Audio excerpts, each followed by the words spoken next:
कंकाल का रहस्य। चौरा गांव के खेतों में इन दिनों खुदाई का काम चल रहा था। असल में इसी गांव से होकर एक अच्छी सड़क गुजरनी थी, इसलिए यहाँ खुदाई शुरू की गई थी। अचानक एक दिन खुदाई करने वाली मशीन से कुछ टकराता है। बाद में जब खोजबीन की जाती है तो वहां से 2 कंकाल मिलते हैं। पुलिस गांव के लोगों से पूछताछ शुरू करती है। आप लोगों को क्या लगता है ये किसके कंकाल हो सकते हैं?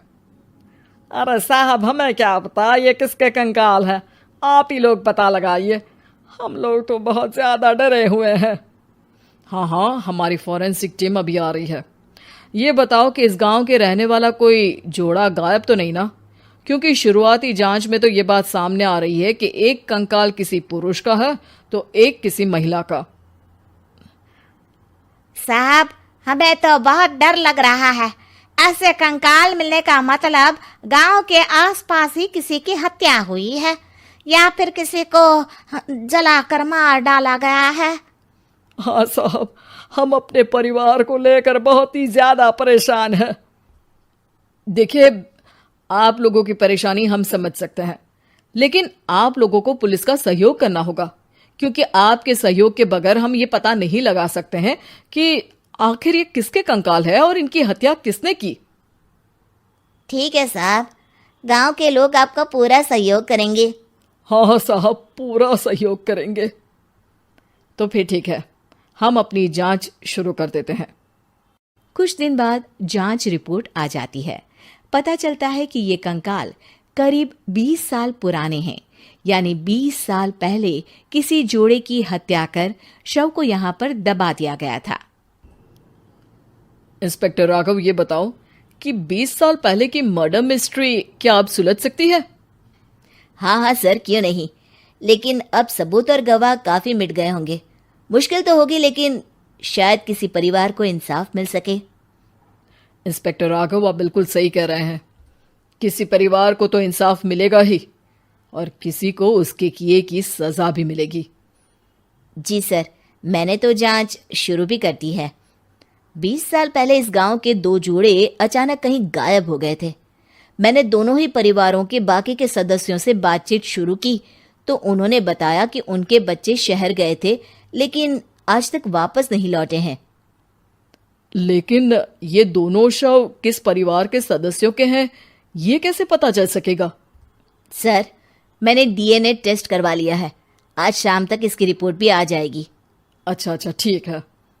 उसी शाम को सर, डीएनए रिपोर्ट के मुताबिक ये दोनों ही लाशें चौरा गांव के रहने वाले प्रधान सुल्तान सिंह के बेटे और बहू की है। लेकिन इनकी हत्याएं किसने की है, ये कैसे पता लगेगा? इसी का तो पता लगाने की कोशिश में जुटा हूं सर। आज सुल्तान सिंह से मिलने भी जा रहा हूं। मेरा बेटा और बहू तो मेरे लिए सिर्फ यादों में ही रह गए थे। हमें उनकी लाशें तक नहीं मिल सकी थी। आज 20 साल बाद उनके कंकाल मिले हैं। मैं अब किसके लिए जीऊं?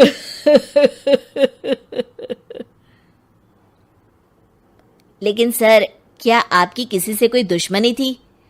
अपने बेटे बहू की हत्या के लिए आप किसे जिम्मेदार मान रहे हैं? अब मैं किसका नाम बोलूं? मेरी तो किसी से दुश्मनी नहीं थी, बस मेरे बेटे बहू को कोई वापस ला पाता।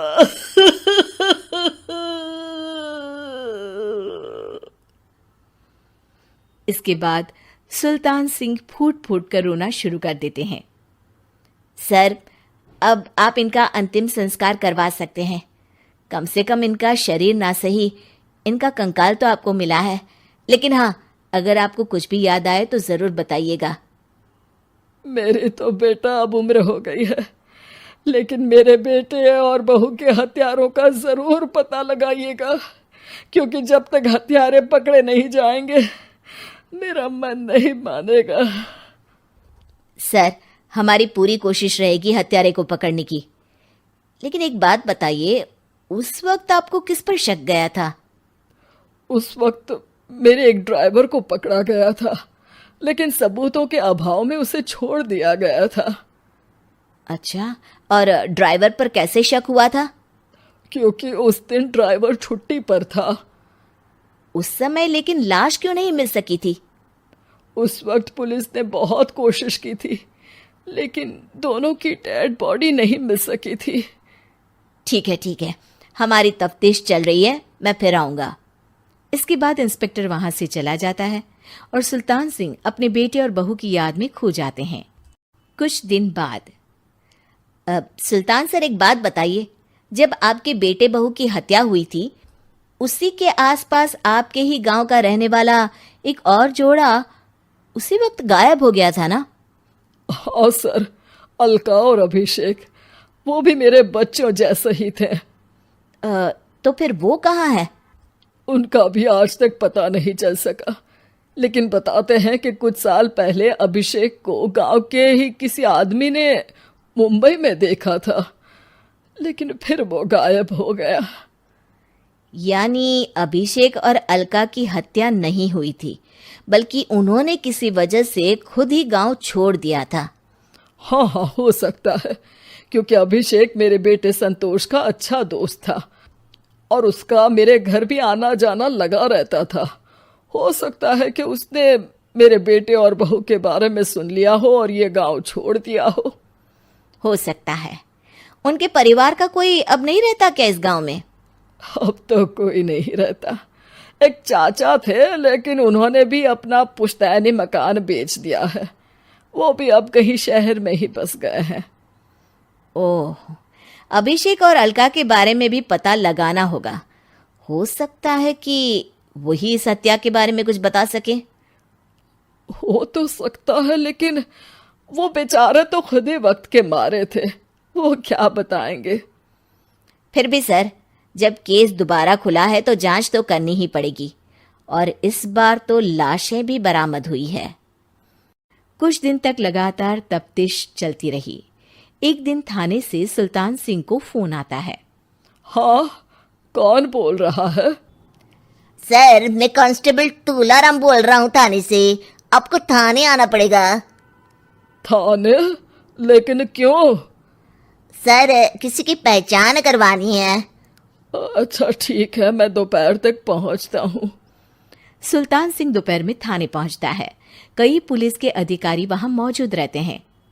सर, आपके बेटे की हत्या का रहस्य आज शायद सुलझ जाए। अच्छा इंस्पेक्टर राघव, पर वो कैसे? सर, उस आदमी को देखिए, क्या वही अभिषेक है? सुल्तान सिंह की आंखों में हैरानी से आंसू आ जाते हैं। हाँ सर, यही अभिषेक है। ये आपको कहाँ से मिला? सिर्फ अभिषेक ही नहीं, बल्कि इसकी पत्नी अलका भी इसके साथ है। मैडम, जरा अभिषेक की पत्नी को लाइए। जैसे ही अलका को पेश किया जाता है, सुल्तान सिंह जमीन पर गिर जाते हैं। सुल्तान सर, क्या हुआ आपको? आप अलका को देखकर गिर क्यों गए? सुल्तान सिंह सर पकड़कर बैठ जाते हैं।